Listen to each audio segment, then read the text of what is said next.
3, 2, 1. Selamat datang di Duka Nestapa warga yang terdampak pertambangan batu bara PT Pasir Walanai. Yang menonton video ini supaya kita lebih tahu tentang apa hak dan kewajiban kita sebagai masyarakat yang ada di negara kesatuan Republik Indonesia ini.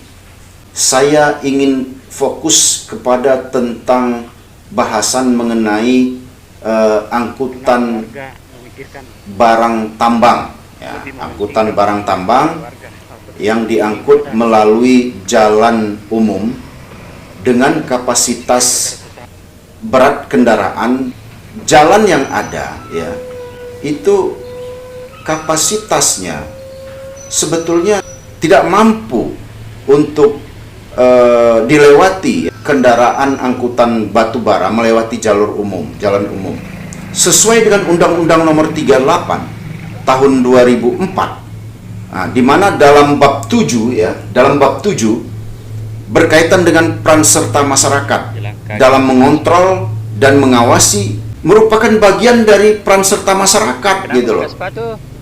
Untuk melakukan pengawasan dan mencegah sering terjadinya kerusakan di jalan umum tersebut gitu loh. Nah, hal ini kenapa hal ini perlu diketahui oleh masyarakat ya tentang undang-undang ini, karena memang kapasitas angkutannya sudah sangat berlebihan gitu loh. Tapi sangat disayangkan kegiatan masyarakat ini ternyata tidak didukung oleh aparat penegak hukum. Bagaimana kendaraan-kendaraan tersebut supaya tidak lagi melewati jalan umum tersebut. Kenapa? Karena sudah jelas gitu loh. Akibat angkutan yang berlebihan ini itu sudah menyebabkan mengalami rusak parah gara-gara kendaraan-kendaraan dengan kapasitas yang bertonase sangat tinggi di luar batas kemampuan jalan. Jadi sudah jelas, sudah ada aturan-aturannya. Sangat jelas sekali. Ada aturan-aturan yang memang mengatur hal tersebut gitu loh. Nah, apalagi yang diperlukan oleh aparat penegak hukum, semua sudah disiapkan semua, baik oleh pemerintah pusat maupun oleh pemerintah daerah. Kembali pertanyaannya kepada kita semua, maukah kita, silahkan dijawab dengan hati nurani kita masing-masing, maukah kita menjalankan aturan yang sudah dibuat sedemikian rapih dan baiknya ini, ya, kita jalankan dengan baik juga, gitu loh, tanpa ada kepentingan-kepentingan sesaat dari pihak-pihak tertentu ya, tanda kutip ya, dari pihak-pihak tertentu. Nah, jadi kalau misalnya kegiatan masyarakat yang baik ini dilarang, maka masyarakat wajar jika ada yang berpikir, wah, jangan-jangan gitu loh. Nah, hal ini ya jangan sampai berlanjut terus. Kenapa? Karena memang masyarakat ini sudah mulai kesal dan sudah muak dengan tingkah para pengusaha-pengusaha nakal ya, yang yang melakukan angkutan batu bara lewat jalan umum ini tadi, yang merasakan susahnya kalau jalan rusak, karena jalan sering rusak, tapi oleh mereka-mereka yang memegang kekuasaan selalu dikatakan, oh, bukan karena kendaraan yang bertonase tinggi. Nah, terus kalau bukan karena kendaraan bertonase tinggi, apa dong yang merusaknya? Kan gitu kan? Kalau banyak faktor apa yang merusaknya? Karena masyarakat nggak terlalu bodoh gitu loh, nggak terlalu bodoh untuk memahami hal ini. Jadi saya ya dalam video ini coba menyarankan ke semua pihak, khususnya ke aparat penegak hukum, kita bergandengan tangan dengan masyarakat, melarang yang namanya angkutan batu bara untuk melewati jalan umum. Ya, cukup sudah yang sudah terjadi. Ingat ya, kebijakan kita untuk memperbaiki negara ini ya, ini harus kita lakukan secara bersama-sama. Tidak bisa dilakukan oleh salah satu pihak tanpa dukungan pihak yang lain. Oleh sebab itu ya, saya membuka wawasan berpikir kita semua. Ayo kita perbaiki hati kita, luruskan niat kita. jika memang kita orang-orang yang baik, warga negara yang baik di Republik ini, kita mengaku diri kita cinta Pancasila, ayo kita perbaiki negeri ini. Dimulai dari angkutan jalan umum yang dilewati oleh angkutan batubara yang bertona setinggi itu tadi. Ayo kita larang angkutan-angkutan tersebut melewati, karena jelas ya, kuat dugaan bahwa akibat angkutan-angkutan itu jalan semakin rusak. Tanpa kita mau bersatu, maka negara ini tidak akan pernah bisa menjadi negara yang maju, tidak pernah bisa menjadi negara yang baik. Oke? Semoga video kami bisa memotivasi kita semua untuk berbuat lebih baik di masa-masa yang akan datang. Terima kasih. Salam sahabat suara rakyat. Wassalamualaikum warahmatullahi wabarakatuh. Kita harus membalikkan dan mengarahkan rakyat untuk berproduksi. Sehingga yang namanya pertanian tadi harus dimulai. Jangan ada konversi lagi lahan pertanian ke pertambangan, lahan pertanian ke perumahan, lahan pertanian ke industri. Itu harus mulai di stop. Nah, tugas dan tanggung jawab pengawas operasional sangat besar. Pengawas operasional harus bisa membantu kepala teknik tambang dalam rangka mengimplementasi kaidah teknik pertambangan yang baik.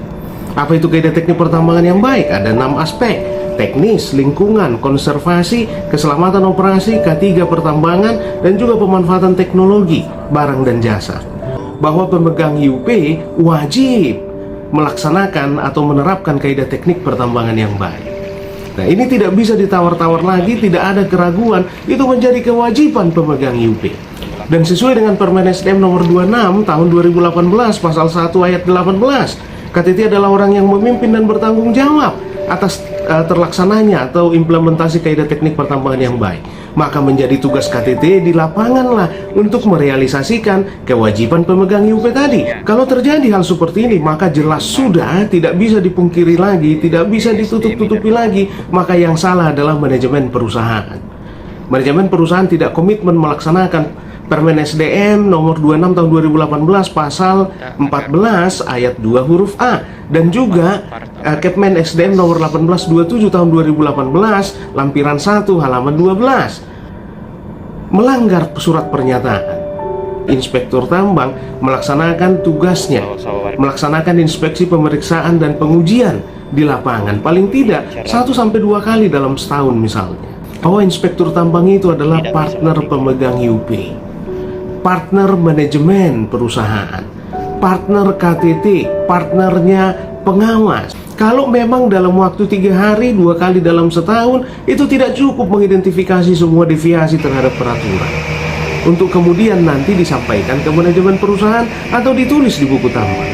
Karena begitu ditulis di buku tambang, perintah larangan dan petunjuk itu mau tidak mau, suka tidak suka harus dilaksanakan. Mari kita lihat dulu Permen SDM nomor 11 tahun 2018, tepatnya pasal 61 ayat 1 huruf L, V, dan X. Di huruf L dijelaskan kewajiban pemegang IUP harus melakukan program pemberdayaan dan pengembangan masyarakat. Apa yang dimaksud dengan PPM perusahaan pertambangan? Kegiatan dalam usaha pertambangan tidak hanya berupa eksplorasi, konstruksi, atau penjualan, melainkan juga terdapat kegiatan untuk berkontribusi langsung terhadap masyarakat sekitar, melalui program jangka panjang dan berkelanjutan. Program PPM atau pengembangan dan pemberdayaan masyarakat adalah upaya dalam rangka meningkatkan berbagai aspek kehidupan masyarakat sekitar tambang, baik secara individual maupun kolektif, agar tingkat kehidupan masyarakat menjadi lebih baik dan mandiri. Setidaknya harus ada 8 aspek yang akan dijalankan perusahaan pertambangan dalam program PPM ini, yang kita sebut sebagai 8 aspek PPM. 8 aspek PPM tersebut adalah pendidikan, kesehatan, pendapatan real, kemandirian ekonomi, sosial budaya, sarana partisipasi, pembentukan kelembagaan, dan infrastruktur.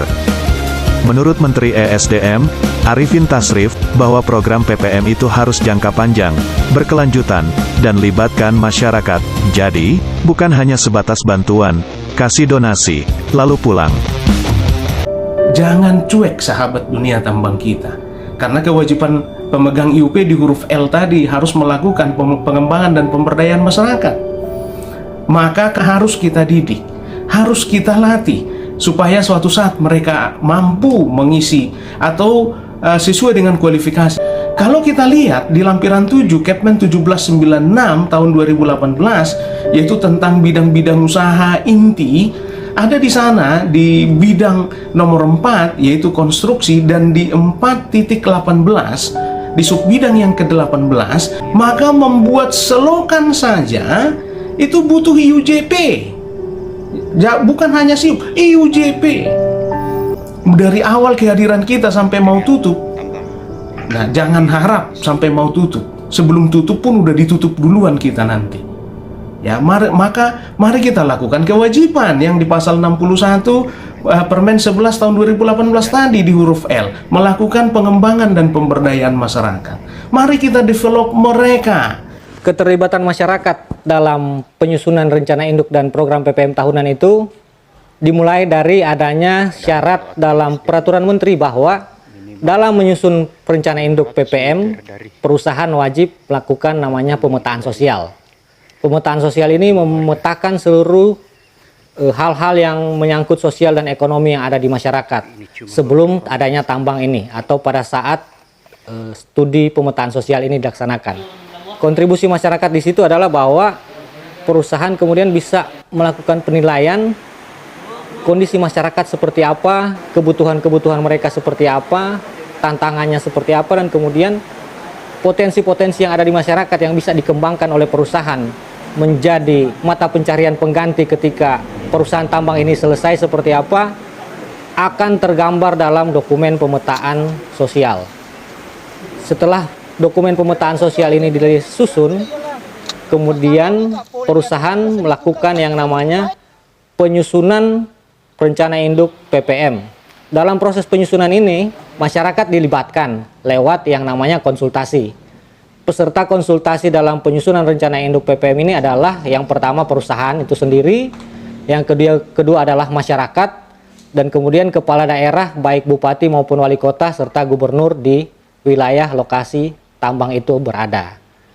Dampak PPM terhadap masyarakat adalah bahwa pertama perusahaan bisa menyusun program yang sesuai dengan kebutuhan dan kondisi real masyarakat di lapangan, sehingga masyarakat itu kemudian bisa mengembangkan potensi-potensi yang ada di daerahnya masing-masing, sehingga mereka bisa mandiri secara ekonomi dan kemudian menyiapkan mata pencaharian yang kira-kira bisa menjadi pengganti ketika usaha tambang ini pada suatu saat berhenti karena sumber dayanya habis. Masyarakat kemudian tidak ditinggal dengan ketidakberdayaan, tapi masyarakat sudah berdaya dengan mengembangkan dan memaksimalkan potensi-potensi lokal yang sudah ada dan sudah dikembangkan serta didampingi oleh perusahaan, sehingga mereka menjadi sebuah lembaga usaha yang baik dan mandiri. Mari kita cari izinnya. Tidak ada yang memiliki izin yang sesuai. Dan intinya adalah mari kita laksanakan kewajiban kita yang sudah ditetapkan di dalam peraturan, ya, yaitu Permen 11 tahun 2018 pasal 61. Yang pertama yang ingin kita garis bawahi pada kesempatan kali ini, huruf L, bahwa pemegang IUP harus melakukan atau melaksanakan program pengembangan dan pemberdayaan masyarakat. Maka sebagaimana diatur di dalam Permen SDM nomor 11 tahun 2018, tepatnya di pasal 72, bahwa IUJP memiliki larangan, yaitu yang pertama adalah memiliki IUP, IPR, IUPK ataupun IUP OPK untuk pengolahan dan pemurnian, dan atau IUP OPK untuk pengangkutan dan penjualan. Jadi kalau sudah memiliki IUJP, maka tidak dimungkinkan lagi atau tidak diperbolehkan lagi untuk memiliki IUP apapun jenis IUP itu. Baik itu IUP eksplorasi, IUP operasi produksi, IUP OPK untuk olah murni ataupun untuk angkut jual. Nah, artinya IUJP atau izin untuk melakukan kegiatan jasa pertambangan tidak boleh digabung dengan izin usaha pertambangan itu sendiri. Nah, kenapa dilarang? Nah, karena kalau sebuah perusahaan memiliki IUP dan IUJP, maka akan sangat mungkin terjadi transfer pricing atau transfer profit. Dan itu juga yang kita hindari dengan afiliasi. Menggunakan anak perusahaan saja dilarang, apalagi izin kedua yang dimiliki oleh sebuah badan usaha. Nah, maka itu maksudnya sehingga IUJP tidak dimungkinkan untuk digabung dengan IUP dalam satu perusahaan. Kemudian larangan yang kedua adalah melaksanakan kegiatan tidak sesuai dengan IUJP atau melaksanakan kegiatan tidak sesuai dengan bidang yang tercantum pada IUJP-nya. Itu adalah larangan.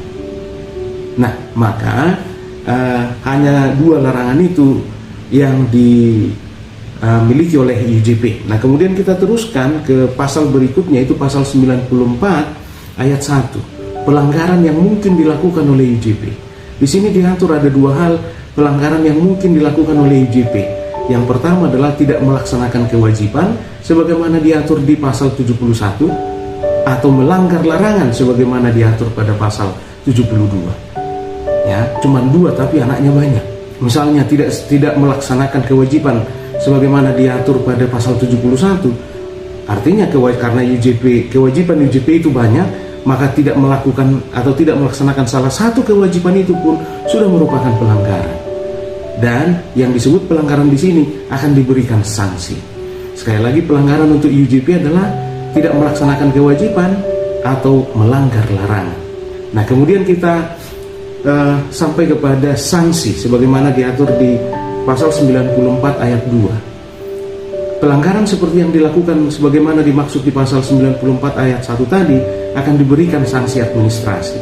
Sanksi administrasi itu berjenjang, sahabat dunia tambang kita, di mana dimulai dari yang pertama, surat peringatan atau peringatan tertulis. Peringatan tertulis itu dibagi menjadi peringatan tertulis pertama, kedua, dan ketiga.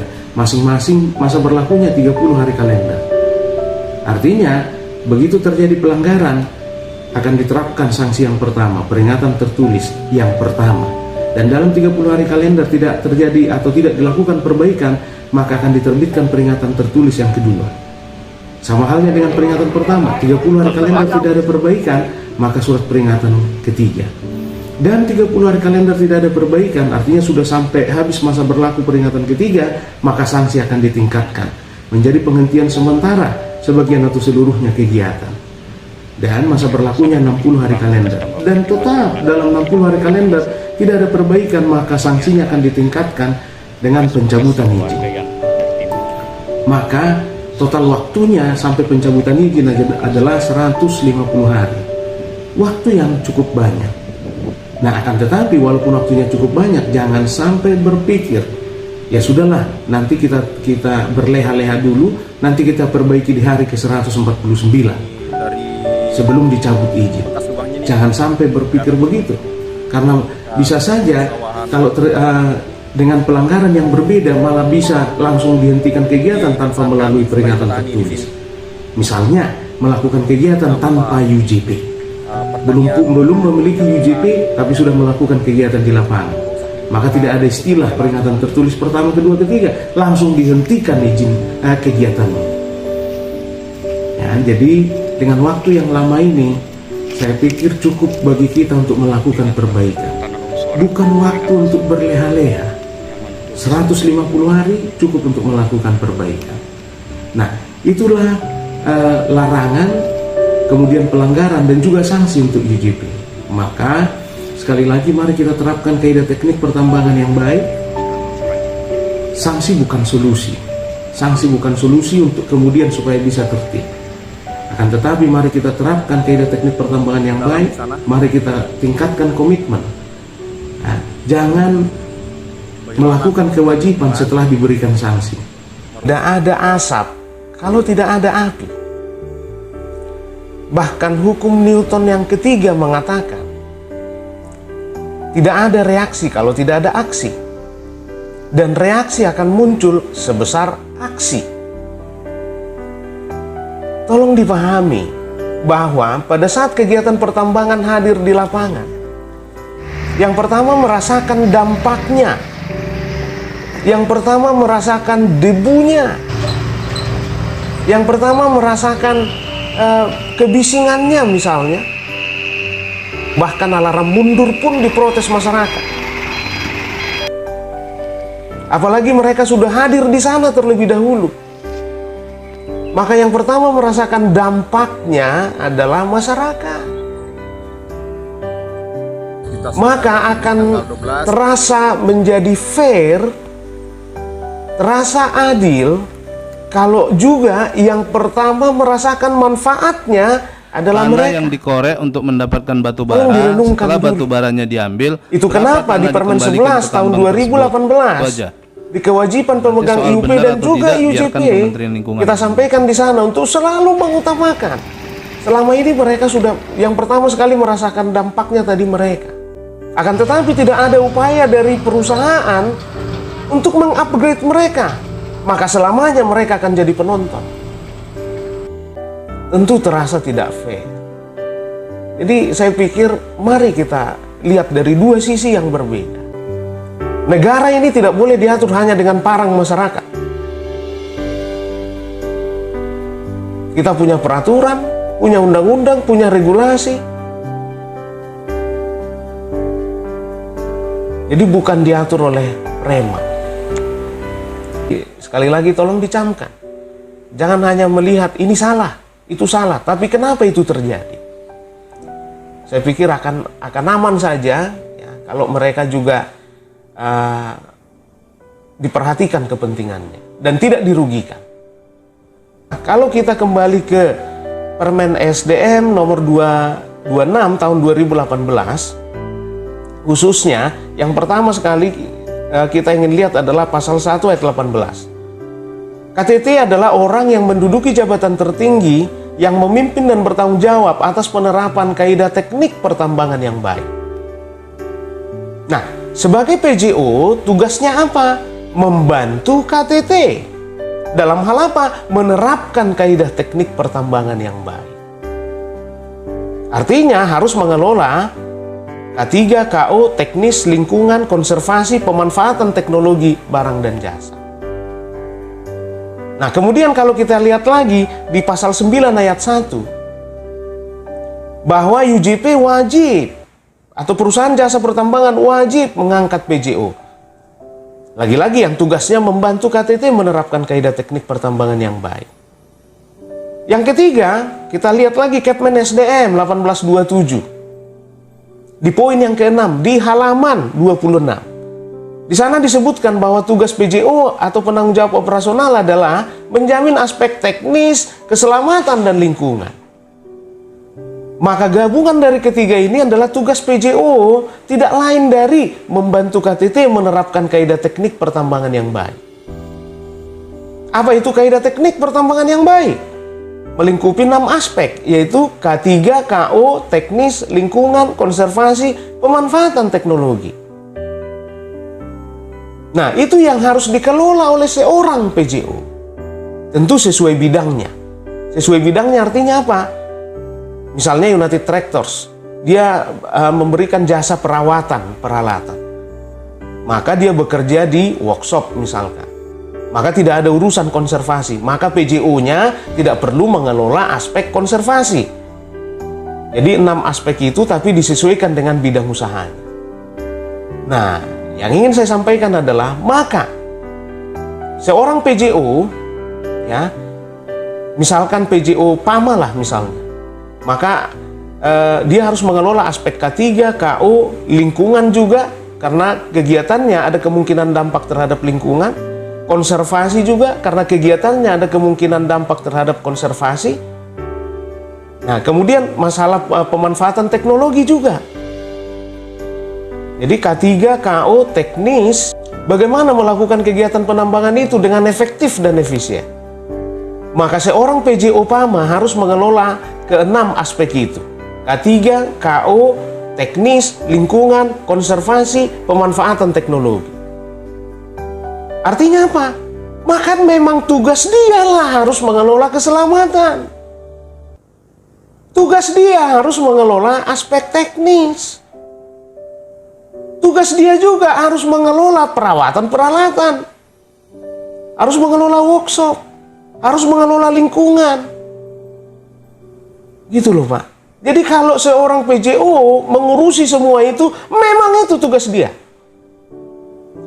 Kalau dia tidak melakukan itu, jadi apa tugas dia? Selain dari mengelola keenam aspek itu, tidak ada tugas PJO. PJO adalah membantu KTT dalam rangka menerapkan kaidah teknik pertambangan yang baik.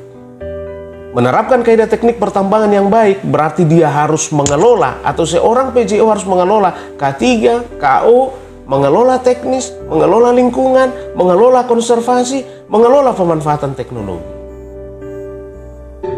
Kalau jalan hauling sebelumnya adalah jalan umum dalam kurung jalan warga, tapi perusahaan memperbaiki dan melebarkan untuk menjadi jalan hauling tambang, maka bisa diambil kesimpulan bahwa pada saat operasinya, perusahaan tambang bersama-sama dengan masyarakat menggunakan jalan ini. Mari kita lihat dulu Undang-Undang Nomor 38 Tahun 2004, yaitu tentang jalan, pasal 1 ayat 5 dan 6. Di pasal 1 ayat 5 disebutkan di sana bahwa jalan umum adalah jalan yang diperuntukkan bagi lalu lintas umum. Sedangkan jalan khusus adalah jalan yang dibangun oleh instansi, badan usaha, atau perseorangan atau kelompok masyarakat untuk kepentingan sendiri.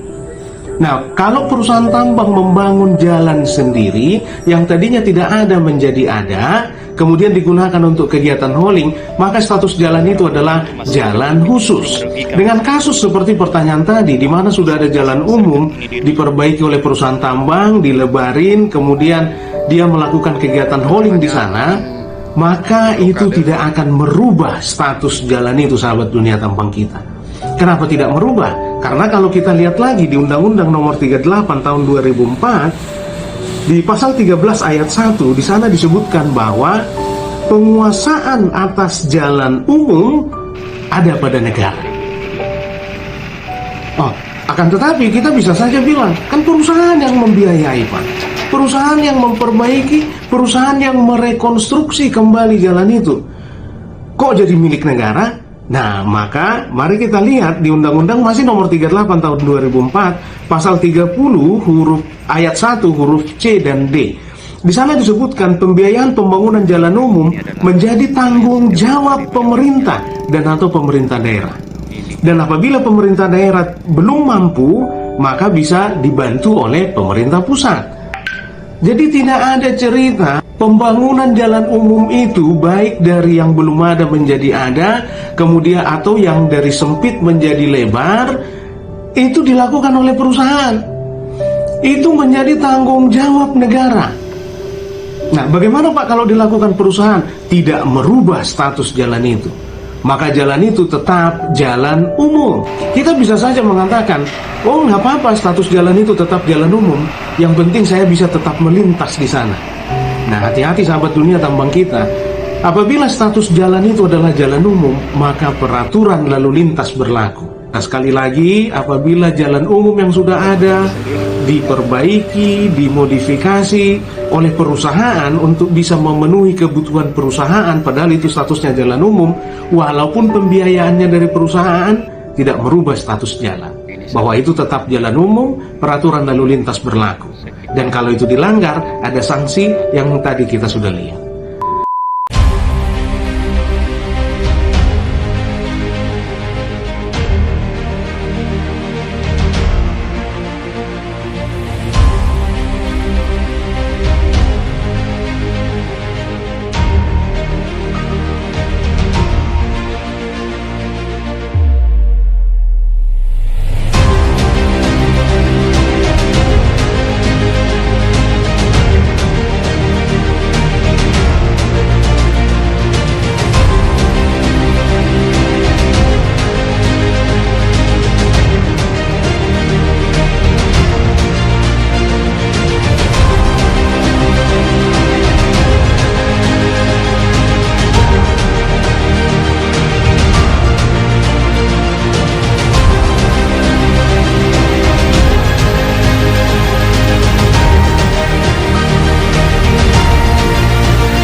Corporate Social Responsibility atau yang biasa disebut dengan CSR merupakan bentuk tanggung jawab perusahaan kepada masyarakat secara sosial.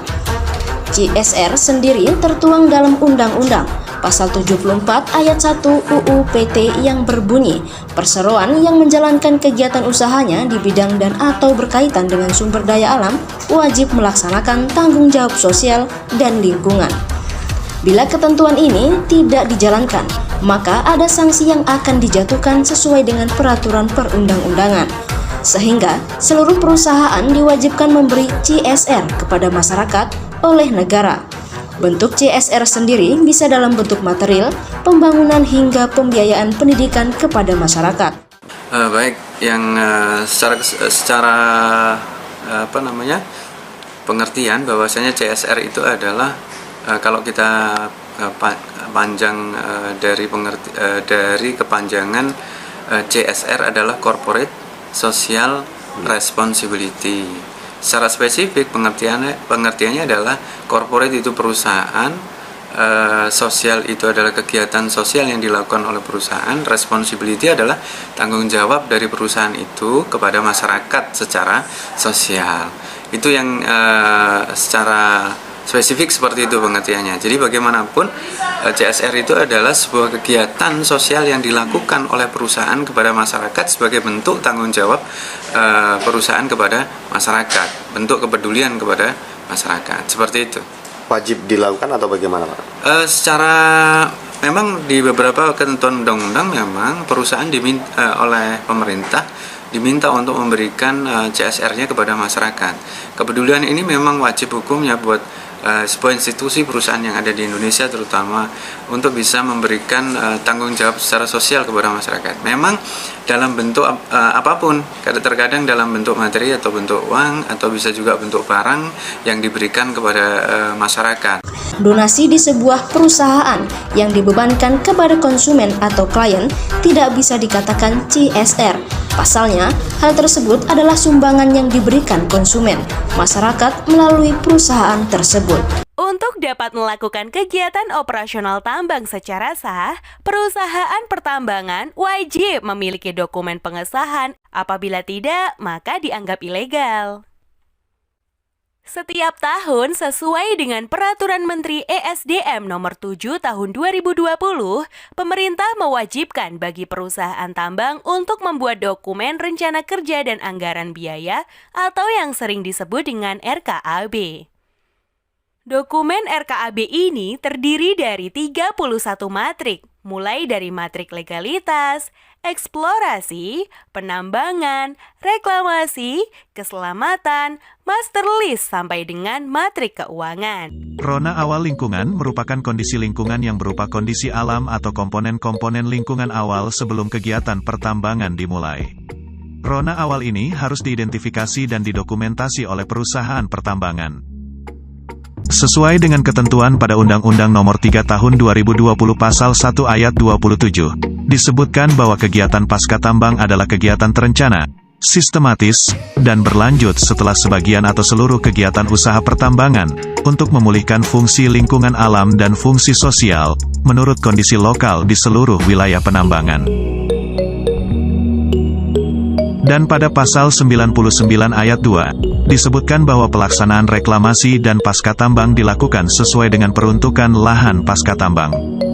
Kata peruntukan di sini dengan berpedoman pada tata ruang yang telah ditetapkan oleh pemerintah, dan bentuk pemanfaatan rona akhir yang disepakati para pemangku kepentingan, serta tertuang dalam rencana pasca tambang yang disetujui, maka rona akhir pasca tambang harus mengedepankan keberlanjutan fungsi lingkungan dan fungsi sosial, seperti mempertimbangkan kondisi hidrologi, kualitas lingkungan, dan tetap memungkinkan ruang untuk penyerapan air, serta menjadikan rona akhir yang bermanfaat, produktif landscape. Terdapat beberapa metode penambangan, misalnya, tambang terbuka batu bara. Gambar ini menunjukkan rona awal lingkungan sebuah tambang terbuka batu bara. Kemudian dilakukan land clearing, pengupasan tanah pucuk yang ditimbun dan diamankan dengan cara ditanami pada topsoil bank, dan akan digunakan kembali saat kegiatan reklamasi dan pasca tambang. Bapak, Ibu, dan saudara-saudara sekalian yang saya hormati, pemerintah terus memperbaiki tata kelola sumber daya alam agar ada pemerataan, transparan, dan adil untuk mengoreksi ketimpangan, ketidakadilan, dan kerusakan alam. Izin-izin pertambangan, kehutanan, dan juga penggunaan lahan negara terus dievaluasi secara menyeluruh. Izin-izin yang tidak dijalankan, yang tidak produktif, yang dialihkan ke pihak lain, serta yang tidak sesuai dengan peruntukan dan peraturan, kita cabut. Polri beserta seluruh jajaran TNI, jajaran pemerintah, itu dilihat masyarakat, dan itu juga saya lihat dan saya rasakan. Dulu dibandingkan institusi-institusi penegak hukum yang lain tertinggi, sekarang saudara harus tahu menjadi terendah. Ini yang harus dikembalikan lagi dengan kerja keras saudara-saudara sekalian. Di November itu masih 80,2, sangat tinggi sekali, bukan tinggi, sangat tinggi sekali. Sekarang kemarin Agustus berada di 54, jatuh. Ini yang semua Kapolda, Kapolres, pejabat utama Polri harus tahu. Keadaan situasi seperti ini harus ngerti, sehingga punya sense of crisis yang sama. Hati-hati dengan ini. Jangan sampai dalam situasi yang sulit ada letupan-letupan sosial karena adanya kecemburuan sosial ekonomi. Kecemburuan sosial ekonomi. Hati-hati.